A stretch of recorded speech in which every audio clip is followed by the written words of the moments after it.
आता कॅगच्या अहवालाने चिंता व्यक्त केली आहे. राज्यात 2 लाख कोटीची तूट आहे. सरकार जेव्हा एखादा योजना जाहीर करतो तर त्याला असलेला आर्थिक बोजा हा निश्चित सरकारवर येतो. त्यामुळं कॅगने जे त्यांच्या अहवालात सांगितले की तूट आलेली आहे ते साहजिक आहे. परंतु हे भरून काढण्याचं काम सरकार निश्चित करणार आहे. अनेक मार्ग आहेत असे.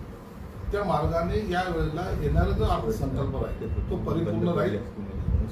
माझी लाडकी बहीण योजनेमध्ये असेल, सर्वसामान्य माणसासाठी असेल, वृद्धासाठी असेल, हा जो पैसा लागतोय ती कित्येक कोटीमध्ये आहे आणि मग त्याला आता कट करता येणार नाही. त्यासाठी इतर माध्यमातून आम्ही हा जो तुटीचा अर्थसंकल्प तयार होतोय त्याला आम्ही सावरण्याचा निश्चित प्रयत्न करणार आहोत. अजितदादा मतदारांना असे बोलले की मी तुमचा सालगडी आहे का? तुम्ही मतं दिली म्हणजे तुम्हाला विकत घेतलं का? नाही, काही वेळेला असं होतं की लोकप्रतिनिधी काम करत असताना काही मतदार सुद्धा एक आपण काय बोलावं याचं तारतम्य न ठेवता डायरेक्ट हे काम झालंच पाहिजे हा असा जो आग्रह असतो त्या टायमाला एखाद्या वेळेला माणूस रागवणं हे साहजिक आहे. परंतु याचा अर्थ असा नाही की तो मतदार म्हणून रागवतोय, तर तो समजवण्याचा प्रयत्न करत असतो की बोलण्याची पद्धत जर एखादा लोकप्रतिनिधी उलटा बोलला तर त्याची बातमी होते, पण एखादा सर्वसामान्य नागरिक बोलला तर त्याची बातमी होत नाही. म्हणून कदाचित रागाच्या भरात अजितदादांनी ते वक्तव्य केलं असावं. मुंबईमध्ये पुन्हा एकदा मराठी माणसाची गळचेपी झाली आहे. मुंबईत राधेश्याम ब्रदर्स कंपनीच्या मालकाने आम्हाला मराठी मुले कामासाठी नको असं म्हटलंय. आणि या विरोधात ठाकरे गटाचे संतोष शिंदे यांनी कंपनीला जाब विचारला. हे असे प्रकार अनेक ठिकाणी घडतात. राधेश्याम म्हणूनच नाही, परंतु अनेक ठिकाणी असं होतंय की ज्या ठिकाणी वेगवेगळ्या जाती धर्माचीच मुलं लागतात किंवा मराठी माणूसाच लागतो किंवा इतर लागतात. म्हणून या छोट्या ज्या काही घटना आहेत त्या ठिकाणी समज देण्याचं काम सरकारही करेल. परंतु काम करण्याची मानसिकता ही प्रत्येकामध्ये असली पाहिजे. त्यामुळे हे सुद्धा लोकांनी लक्षात ठेवलं पाहिजे. बच्चू कडू असं म्हटले की अजितदादांच्या आणि एकनाथ शिंदेच्या मनातील अंतर्मनाची नार्को टेस्ट झाली पाहिजे, तेव्हा कळेल त्यांच्या मनात भाजपबद्दल काय मत आहे. बच्चू कडूने आता त्याच्या संदर्भात जास्त न बोललेलं बरं. सरकार व्यवस्थित चाललंय, त्यांच्या मनात काय चाललंय हे सगळं एकमेक जाणून आहे, चांगल्या प्रकारे जाणून आहे. म्हणून त्याच्यावर भाष्य करून काहीतरी नवीन उद्योग आपण न केलेला बरा राहील. साई संस्थांच्या भोजनालयातील भोजन बंद करा अशी सुजय विखे यांनी मागणी केली. अख्खा देश इथे फुकट जेवून जातो असं त्यांचं म्हणणं आहे. महाराष्ट्रातील सगळे भिकारी इथे गोळा झाले, योग्य नाही असं त्यांचं म्हणणं आहे. नाही, असं नसतं कधी. साई संस्थांच्या संस्थांना जगभरातून येऊन लोक एक श्रद्धेपोटी अनेक कोट्यवधीची देणगी सुद्धा देतात आणि त्या संस्थांनी जर एखादा चांगला उपक्रम हाती घेतला, येणारा भाविक कोण असतो? रोज जेवायला येणारा भाविक हा काय आंध्रामधून येऊन दुपारचं जेवण्यासाठी ते येत नसेल. म्हणून हे अन्नदान चांगलं काम आहे आणि त्यासाठी पैसे खर्च त्यांना पैसे घेण्याचं हे सांगणं मला वाटतं गैर आहे. संस्थांकडे एवढे पैसे आहेत, संस्था स्वतः सरकारला म्हणतं की आम्ही तुम्हाला लोन देतो. म्हणून अशा जेवणावर जो खर्च होतो त्याला असं त्याचा अर्थ घेऊ नये. देशातला किंवा महाराष्ट्रातला भिकारी येऊन तिथं जेवतो आणि जेवण्यासाठी तो तिथं येतो असं म्हणणं हे साई भक्तांचा सुद्धा अपमान ठरू शकतो. आमदार संजय गायकवाड त्यांची पुन्हा एकदा जी घसरली, खालच्या भाषेत त्यांनी मतदाराबद्दल मत व्यक्त केलं, त्या भाषणामध्ये बोलत होते. मी त्यांचं काही भाषण ऐकलेलं नाही आणि ते काय बोलले याची कल्पना सुद्धा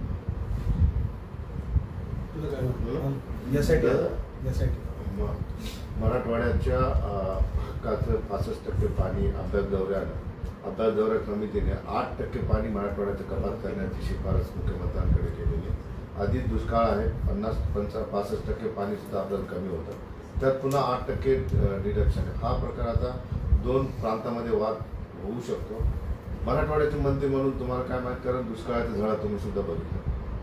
ते बघा, या समन्वय पाणी वाटपा संदर्भामध्ये अनेक चर्चा झालेल्या आहेत, अनेक बैठका झाल्या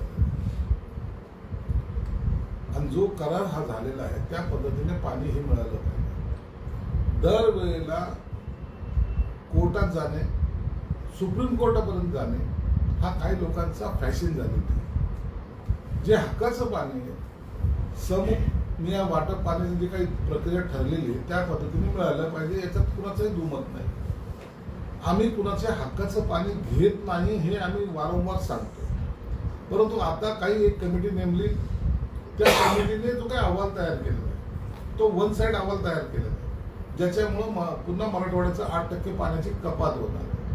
आणि हे जर ते अहवाल जर समितीचा जर ऍक्सेप्ट केला तर पुढील 25 वर्ष आम्हाला त्याच पद्धतीने पाणी वाटप हे होणार आहे. मग इथं येणारे प्रकल्प जातील, इथं होणारी भरभराट थांबेल आणि याचा परिणाम मराठवाडा जो आज मागासलेला आहे किंवा दुष्काळग्रस्त आहे तो कायमस्वरूपी दुष्काळग्रस्त होण्याची भीती आहे. म्हणून या सगळ्या गोष्टीला आमचा मुळात विरोध आहे आणि यासाठी आम्ही सर्वच लोकप्रतिनिधी एकत्रितपणे येऊन आम्ही इतर नेत्यांना सुद्धा समजवण्याचा प्रयत्न करू की तुम्ही आम्हाला एकदम भिकारी करू नका, आम्हाला दुष्काळग्रस्त करू नका, आम्हाला आत्महत्या करावे लागतील असा प्रकारचा अन्याय आमच्यावर करू नका आणि जे ठरलेलं आहे त्याच पद्धतीने आमच्या हक्काचं पाण्याचं वाटप आम्हाला करा ही विनंती आम्ही सरकारकडे सुद्धा करणार आहोत.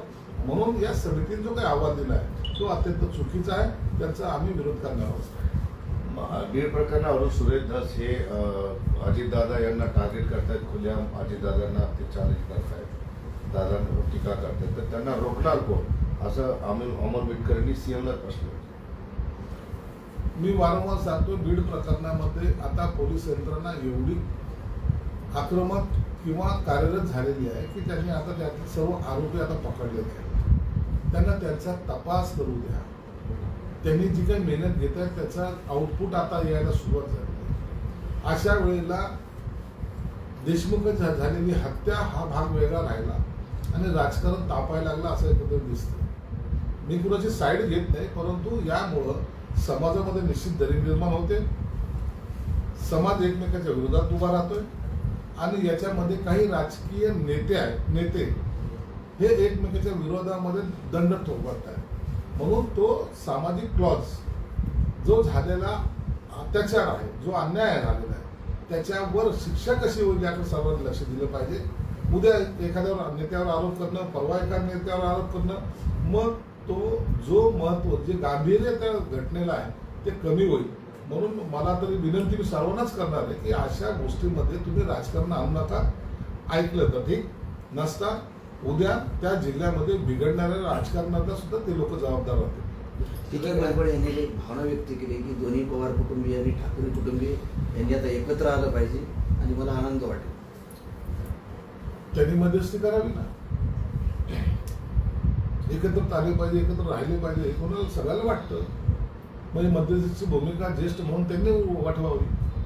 तुम्ही एकीकडे भूमिका वठवणार नाही, एकत्र येण्याची भाषा करणार, तर त्यासाठी प्रयत्न सुद्धा झाले पाहिजे आणि भुजबळ ज्येष्ठ नेते त्यांनी तो प्रयत्न करावा आणि जर झालं तर आम्हाला त्या गोष्टीचा आनंद वाटेल. लाडकी बहिणी योजनेसंदर्भात दोन नेत्यांचे दोन स्टेटमेंट आहेत की लाडकी बहिणीनं रोहित पवार असं म्हटले की सरकारने अक्कल गहाण ठेवली काय लाडकी बहीण योजनेवरून, तर वडेट्टीवार असे म्हटले की लाडकी बहीण योजना ही मतांसाठी होती.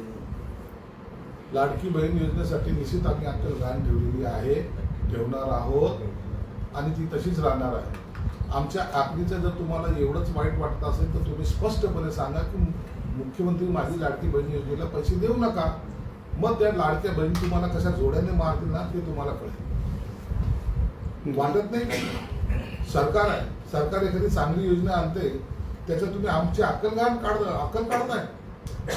मला वाटतं आपलीची ते कांदे शोधतायत ना, यांना ह्या लाडक्या बहिणीने त्यांची जागा दाखवली.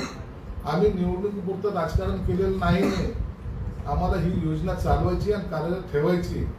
आम्ही आश्वासन देणारे पैकी नाहीत, आम्ही काम करणारे पैकी आहोत. हे तुम्हाला महाराष्ट्रात दाखवून दिलंय. म्हणून जी काही सत्ता परिवर्तन झाली ना त्यांना माहीत होतं हे महाविकास आघाडीचे लोक हे बदमाश लोक आहेत, हे कधी चांगलं काम करणार नाही. म्हणून त्यांनी आता इतका मोठा आम्हाला मॅन्डेट दिलेला आहे आणि त्याचा परिणाम आता यांना याचा जबाबदार होतो. परंतु ही लाडकी योजना बंद होणार नाही, उलट चांगल्या ज्या काही योजना असेल त्याला हे सरकार पुन्हा पाठबळ देण्याचा प्रयत्न करणार आहे. एकीकडे साहेब तुम्ही म्हटलात की बेट प्रकरणामध्ये पोलीस प्रशासनाने चांगलं जोमाना कामाला लागलेलं आहे. मात्र दुसरीकडे अंजली दमनिया म्हणतात की CID चौकशी फक्त की धूळफेक आहे. अंजली दमानेला त्या खुर्चीवर बसवा. पोलिसांचा रोजचं काम करण्याची एक पद्धत असते, त्याच्यामध्ये कोणी इंटरफेअर करता कामा नये. मग हे धूळफेक नेमकं काय केलं पाहिजे त्याच्या सूचना द्या. नसता पोलिसांचा कारभार काढून तुम्ही घ्या. आता पोलिसांचं खच्चीकरण करून तपास होणार नाही. पोलिसाचं मनोबल वाढलं पाहिजे, यासाठी प्रयत्न केला पाहिजे. आम्ही लोकप्रतिनिधी असो का सामाजिक कार्यकर्ते असो, आमची भूमिका ही पोलिसांना सहकार्य करण्याची असली पाहिजे. त्यांच्या कामावर व्यत्यय आणण्याचा आमचा उद्देश नसला पाहिजे. अशामुळं पोलिसाची जर मानसिकता जर खराब झाली तर त्या तपासाला गती मिळणार नाही किंवा तो तपास योग्य मार्गाने जाणार नाही. अंजली दमाने यांनी मुंडे आणि धनंजय मुंडे आणि पंकजा मुंडे यांचे कार्यकर्ते धमकी देत असल्याचा आरोप पत्रकार परिषद घेत केला आहे. सर्व निघेल ना तपासामध्ये. इतकी घाई काय? कोणत्या गोष्टीचा निकाल एका दिवसात लागतो? कोणत्या गोष्टीचा निकाल आता 15 दिवसात लागलेला आहे? तुम्हाला हे सगळं प्रूफ करावं लागेल. कोण आरोपी असेल, जर त्याच्यात कोणीही असेल त्याला अटक करण्याची हमी हे मुख्यमंत्र्यांनी दिलेली आहे. मग जर मुख्यमंत्र्यांनी तुम्हाला हमी दिलेली आहे, तपास योग्य मार्गाने चालू आहे, जोही आरोपी त्याच्यात मिळेल त्याच्यावर कारवाई होईल ना. परंतु आजच एखाद्याला फासावर लटकवा म्हणणं आणि सरकारने ते लटकवायचं हे कायद्यात बसत नाही. घटना मानतात ना, मग घटनेनुसार जे काही कारवाई होईल ती सर्वांवर होईल, त्याची चिंता करण्याचं काही कारण नाही. संतोष देशमुख खून प्रकरणामध्ये SIT मध्ये जे उपनिरीक्षक आहेत त्यांचे फोटो वाल्मीकरणासोबत व्हायरल होत आहेत. नवीन निर्माण झाले होऊ द्या. त्याच्याबरोबर फोटो असेल, आणखी कोणत्याच्या गुंतलेले असेल, हे सर्व प्रकरण समोर येणार आहे. त्याच्यामध्ये जर पोलिसाचा जरी सहभाग असला तर त्याला सुद्धा जेल होणार आहे, तो सुद्धा याच्यामध्ये सहआरोपी होणार आहे. म्हणून याची चिंता करू नका. आता या प्रकरणाचा छडा लावायचं सरकारने ठरवलेलं आहे. म्हणून SIT असेल, CID असेल, इतर कमिटी असेल, हे सर्व 4 यंत्रणा त्यात काम करत आहेत. हे पहिल्यांदा घडतंय महाराष्ट्रात. एक खून प्रकरणाचा तपास इतक्या मोठ्या एजन्स्या करत आहेत. म्हणून चांगलं त्याच्यातून निघेल आणि आरोपीला फाशीची शिक्षा होईल, याच्याबद्दल निर्धास्त राहिलं पाहिजे.